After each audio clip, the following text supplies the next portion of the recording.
Welcome to the All About Marketing podcast.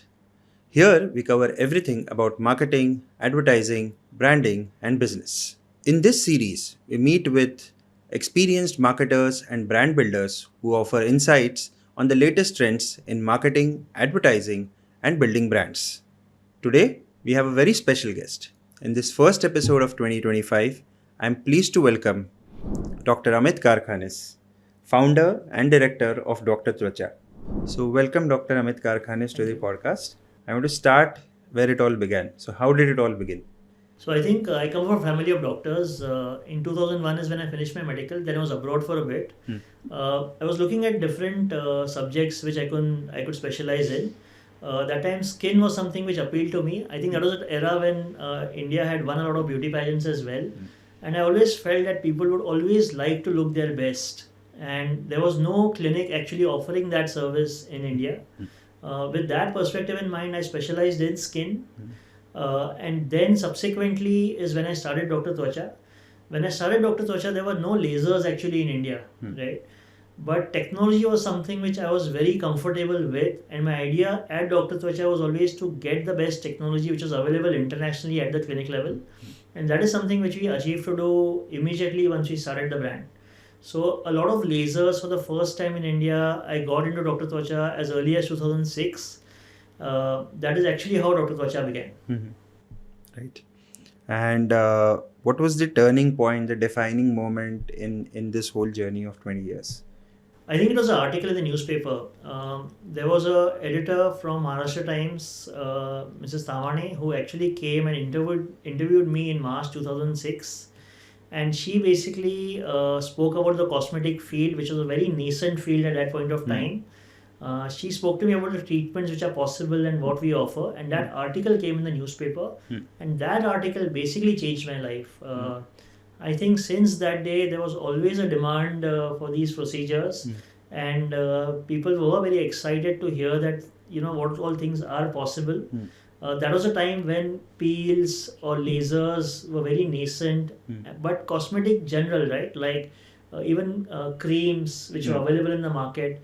So I think that article basically changed my life, and it actually I think spiraled Dr. Tvacha along the journey where it has reached today. Sure. Cosmetology is heavy on tech, right? So, what are the latest technologies, what are the latest innovations which have come into this field? I think the latest innovation is, I think this year you'll see a lot of people becoming thin. Okay. I think there are some amazing drugs which have now come, which help weight loss journey extremely well. I think more than weight loss, it is about correcting your metabolic disorders. And once you correct them, there's a natural detoxification which leads to weight loss. So I think conditions like PCOD, conditions like diabetes, hypertension, I think there are some amazing treatments now which are coming. Being abroad, I have been exposed to them in clinics abroad, and we have seen certain amazing results. So I think this year, I think healthcare itself, you'll see a lot of transformation, and I think you'll see a lot more people becoming healthy. Great options for reducing swelling, inflammation in the body. And I think quick results, right? So I think results as soon as a week's time, 2 weeks' time is what we can see. We always started offering some of those treatments in the clinic, and I think the results have been excellent. So I wanted to ask you one question. What are the things that people usually do wrong? The common mistakes that one makes when it comes to hair and skin? I think one thing is today watching a lot of digital stuff. They watch a lot of rubbish on the digital platform. And they believe everything is very simple, or these are the products which you should use and your skin will be like a miracle. I think that is complete rubbish. I also see sometimes they say you chew a lot of gum and your face will become thin. I don't think so. In fact, it will become a lot more broader because you're actually increasing your muscle mass. Also, I think one basic mistake is say applying moisturizer. A moisturizer should always be applied on a moist skin. So you should wash your face, pat right. When your skin is moist, you should apply a moisturizer. Only then a moisturizer actually works. Because a moisturizer doesn't moisturize your skin, it prevents water from inside from coming out. Right. So I think that's a basic mistake or basic change which they should do in their regime, which would help them quite a bit.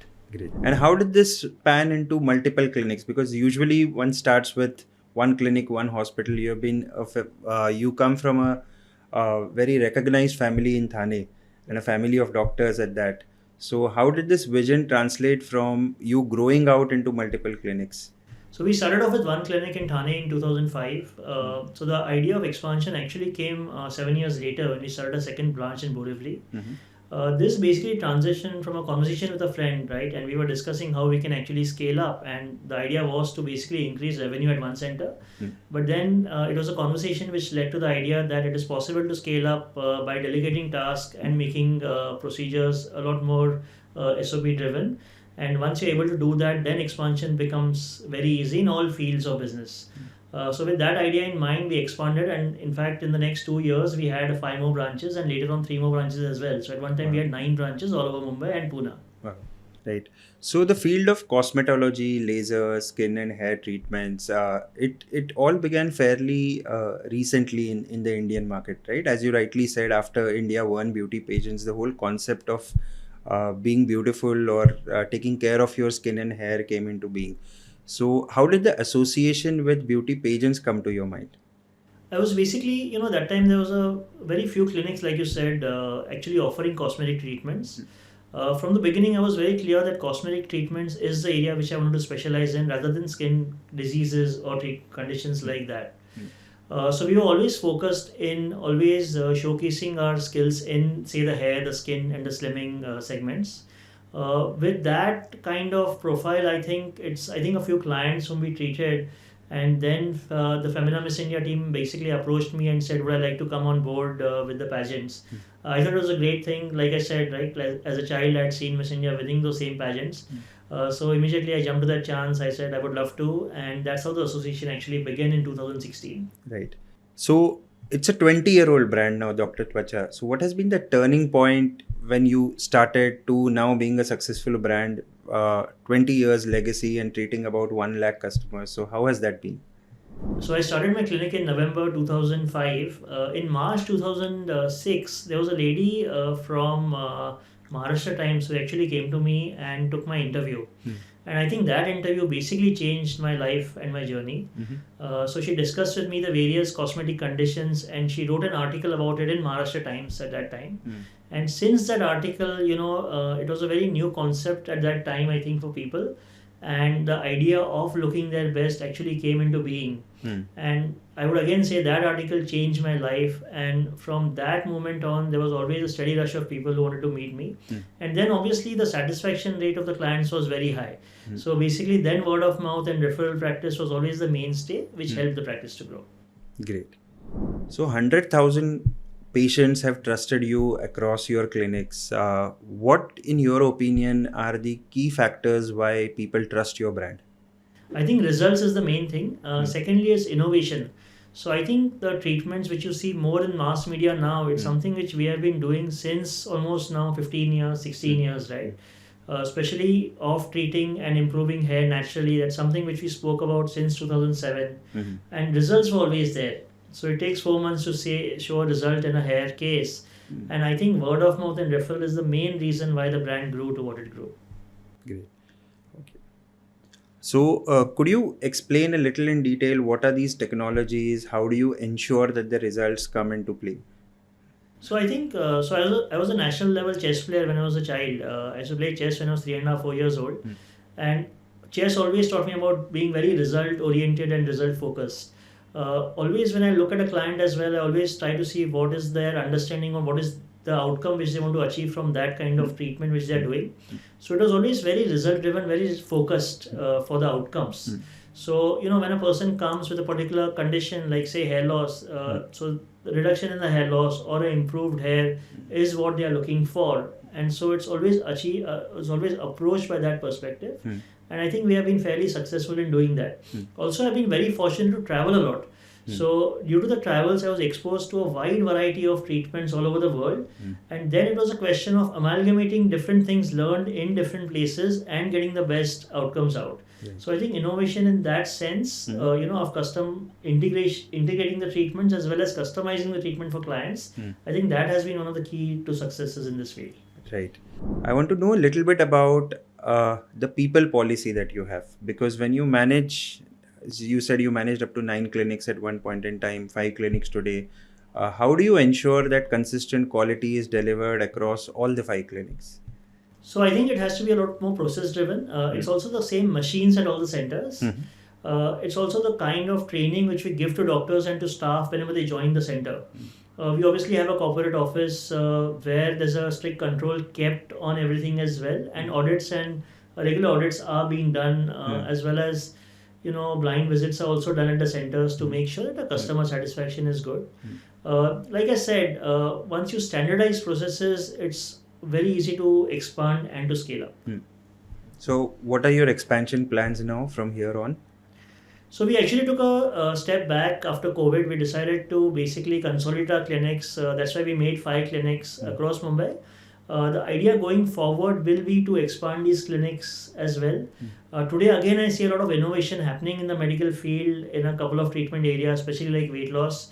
So I think that's a great opportunity to expand now the clinics across to many cities and states, as well as internationally as well. Right. Yeah. So when you spoke of traveling and how that leads you to look at newer things, do you actually visit clinics abroad, or is it a sense of the retail environment and kind of treatments that people usually get there? In our field, there are a lot of cosmetic conferences. There are cosmetic conferences every month. If you see, there's a cosmetic conference happening somewhere. A few of them are the main ones, and that is where companies try and showcase whatever new products they are coming out with. So visiting those conferences very, very regularly for the last throughout. When I started my clinic as well, I first visited 3 congresses before I started my clinic. So I think that is one place where you get to see a showcase, like I said, of a lot more newer technologies. At the same time, obviously, you make a lot more connections as well with the companies, and then they arrange visits to various clinics where the doctors are using those technologies. So it's a combination of both, visiting the congresses as well as visiting the doctor clinics abroad, I think, which leads to innovation and new treatments coming in. Sure. So when we talk of marketing, we look at the 4 P's of marketing, right? So beyond the 4 P's, you also mentioned process. But I want to get into a specific thing, which is digital marketing. And I see that you use that very well. So when did you first understand the importance of digital marketing, and how have you gone about it? I would actually say I was late to digital marketing. Okay. I used to actually believe in ATL marketing a lot, like especially newspapers. Like I said, that newspaper article in 2006 changed my life. So I always believed a lot in that. So I would say in a way I was a bit late to the digital game. But today I think it's an evolution, and especially since COVID, I think there has been a massive shift towards digital, where almost every consumer now is a user of the mobile phones, and that is the place where they are engaging the most, right? Also, the newer generation is so much more comfortable with technology. So I think that's a very natural shift. In fact, today I feel a lot of doctors have become marketeers in that sense, which earlier was not the case. Right. I think it leads to some shortfalls as well, because rather than skill of a doctor, it's more of how well you do a marketing case digitally, and then people do get carried away with that. Obviously, we have to also counsel a lot of clients as to what are the right things to do. So I think, but digital is the future, and I think as it more and more evolves, we'll get a lot more newer mediums coming in this space. Okay. So suppose we take $100 as the budget for or for marketing. Then at Dr. Tvacha, how would you go on allocating that? Today, actually, it would all go towards somehow digital medium, right? But like I said, I do believe in newspapers as well. So suppose I allocate, say, 30% to a newspaper, but majority of it would always go towards the digital platform, towards the various social media apps, if you say, in a way of generating awareness for clients as to what are the best treatments which are possible, and how they can make the maximum use of that, and how to get the best results out. Sure. So from the inception to now, how has the marketing journey been for Dr. Tvacha? So, I was approached by Bombay Times as well to write a column for them. So, for a year, I actually wrote a column for Bombay Times explaining about the various procedures. Also, later on, we had a tie-up with the Times Group as well, where we used to do a lot of large-scale marketing in the newspapers. I think that helped to build brand awareness quite a bit. Also, we were able to get out the message to majority of people as to what kind of treatments are possible today. like COVID, I think changed a lot of things for a lot of people. And I think, like you said, right, the digital revolution really came post that. Right. So then obviously the shift has been more towards a digital marketing platform. And the ideas have been to get that message across to as many people as possible. Right. So you happen to mention chess, right? And in our previous discussion also, once you had told me about how this chess journey happened for you. So apart from being involved in the business, what are the other pursuits that you have? So I think entrepreneurship is something which I love. There are various things which I do. Sports obviously is something which I like. So chess, cricket. I've played cricket in England for 2 years at the club level. Chess is something which I regularly play online even now. Apart from that, investing, trading is something which I really enjoy. Post COVID, that's something which I've been very actively involved in. Apart from that, I would say, cars, travel. I've been fortunate to, I think, travel to more than 50 countries, and I think a lot of travel is something which I've done. Right. It's something which I really enjoy. When it comes to building a brand, what are the key pieces that you would say? What would be your advice to somebody who is looking to build a new brand? So I think standardization is very important when you go to build a brand. Also, the control which you have in the SOPs at the various places where you offer. If you can offer a similar experience to clients, that is very important. When I was building Dr. Tvacha up, a conversation with a friend really changed me. So as a doctor, I really believe that it's the client always comes only for you and to meet you, and it's very difficult to replace yourself. Right. And it was a conversation with a friend who actually told me that why don't you do that first, and only when you're able to achieve that is when you'll be able to expand, right? So then I actively saw how I could do that process, and once I was able to achieve that process at my own center, that gave me the confidence to expand to other places rapidly. So because then it was a question of duplication of the same thing which I did at my center at other of the centers which I would go on to do. So I think that is very essential. How do you get yourself out of the business, but the business runs properly even without you being involved? Right. Having said that, I mean, I love medicine and I love doing the treatments. So it's always been a part of my passion to be basically involved in the treatments with various clients, which I do today as well. Right. But yeah, I think so moment you're able to replicate yourself, then is the time when you can actually expand the whole business. So when it comes to branding, marketing, have there been some contemporary brands that have impressed you, whose playbook you have followed, or have you developed your own playbook for this? I think it's been our own playbook, but I think obviously when you speak of inspirational ads, Fly by Dubai is something which I always remember. That's a tag which I really love. I mean, the way if you actually go into that tag and if you actually go into the nuances, it fits so well, right? So that's one thing. Obviously, the Cadbury Dairy Milk campaign is something I think our generation would always remember when it came out. So obviously, there have been some iconic ads which you always tend to remember. But obviously, when you start this journey, it's something which you go on and build yourself, and it's something which you yourself evolve. So Dr. Tvacha has a promise, and I'm sure your patients, when they walk in, some of them would come to believe that they would get a treatment. Or are there some requests which you would term as ridiculous, which you have encountered when you have dealt with so many patients? More than ridiculous, I would say, it's cosmetic, right? So every person might have their own need, and it might be something which they want to come out, right? So I wouldn't say anything is actually ridiculous. Some things obviously might be a bit surprising to you, right? But then if you go to the mindset, and then if you feel that, how can you help them across, right? And then you might actually be able to increase their satisfaction in some way. So again, I would say cosmetic is a very different field. Right, so people might be concerned about various different parts of the body which you or I might not think of, right? But once they do have that concern, then the idea is to how to help them in those areas as well. Sure.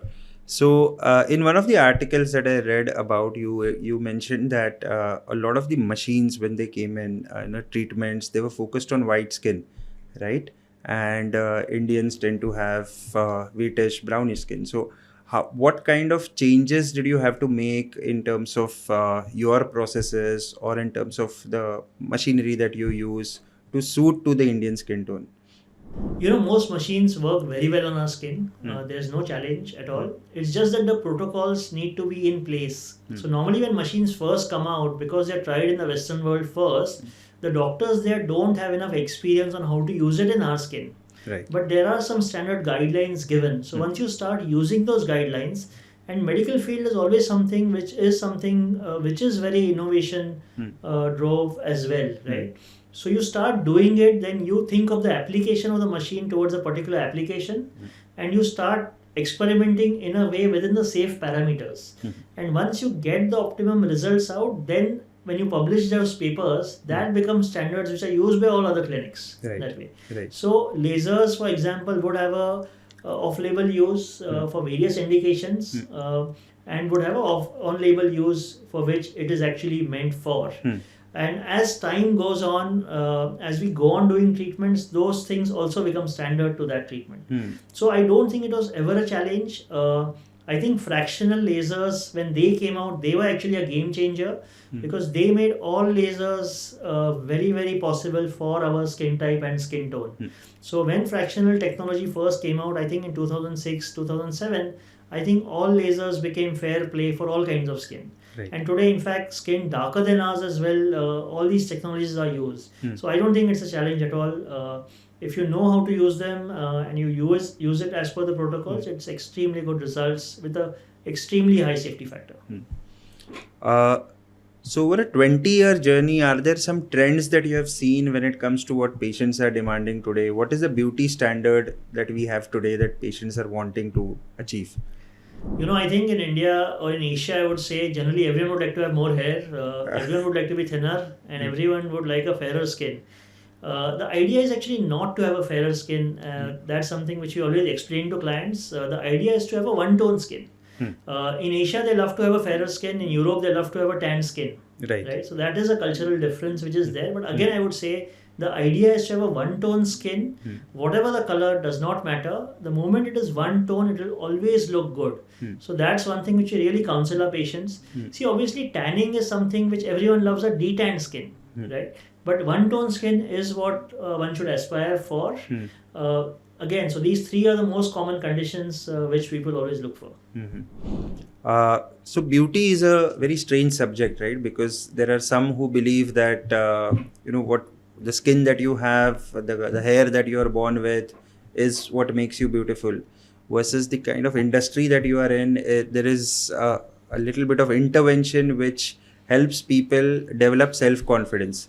So how do you deal with that kind of a dilemma? So cosmetics should always be your choice. You should never do something which you don't believe for. Okay. If changing something gives you more confidence, and if it's possible to be done safely, then why not is the question. Sure. Like I said, a lot of our practice is cure-based practice, right? Where you have an issue. So suppose you have pigmentation on your skin, you come to basically reduce that pigmentation to get a one-tone skin. Or if you have, like a skin issue like acne, for example, or scars, that's something which you might not like. Right? So it is always a cure-based practice. Then there is also care-based practice where people see whatever we say. Aging less has always been a goal of people throughout years and throughout centuries, right? Even if you go to the Roman times, people would love to always look younger and feel younger as well, I would say. And that is just something universal amongst us. So everyone looks great, everyone looks good in their own way. This is just enhancing something which might help their confidence to a degree. So the idea of treatments is to just help that journey. Right? So you have to be comfortable always in your own skin, and then you might enhance a few features which help you look your best. Right. Great. Okay, before we dwell further, I would like to ask you a few questions, very rapid fire, if with your permission. Quick answers, no thinking. Yeah. Okay, so tea or coffee? What drives you? Tea. Early bird or night owl? Night owl. Night. Fair and Lovely or Dr. Tvacha? Dr. Tvacha. Your go-to stress buster? Netflix. Some questions on entrepreneurship. How would you describe entrepreneurship in one word? Thrilling. A book or podcast that you would recommend? Mr. Destiny. It's a movie actually. So what is it about Mr. Destiny that inspired you? So I think it was an old movie which basically spoke about how everything in life which you do, right, leads to a certain path in your life. So, for example, suppose I had not come to the podcast today, and suppose I had gone to my clinic, my life could have possibly shaped very differently depending on what happened when I went to the clinic, right? Right. Or the fact that I've come to the podcast here today, it leads my life goes in a certain way. So every decision which you make actually leads to a new life path. It was scaling up. Everything can be done even without you being present. The world always goes on, right? So moment you're able to do this in your own work, you can definitely scale up. Great. Instagram or LinkedIn? What works Instagram. for you? Instagram. Okay. One marketing platform or tool that you swear by? Newspapers. So print still works for Dr. Tvacha. Personally, I love print a lot. So Right. Your favorite marketing campaign, but not by Dr. Tvacha. Fly by Dubai. Right. So coming to your family, right? Your wife is also a doctor, and how has the family support been in this entrepreneurial journey? Oh, it's been excellent. My wife is a gynecologist and a fertility specialist. Like I said, I come from a family of doctors. Everyone around me is a doctor. From childhood, I think doctors is the main profession which I've always seen. Right. We used to have a hospital in Thane for the last 50 years. So I, in fact, was born in the same hospital. Wow.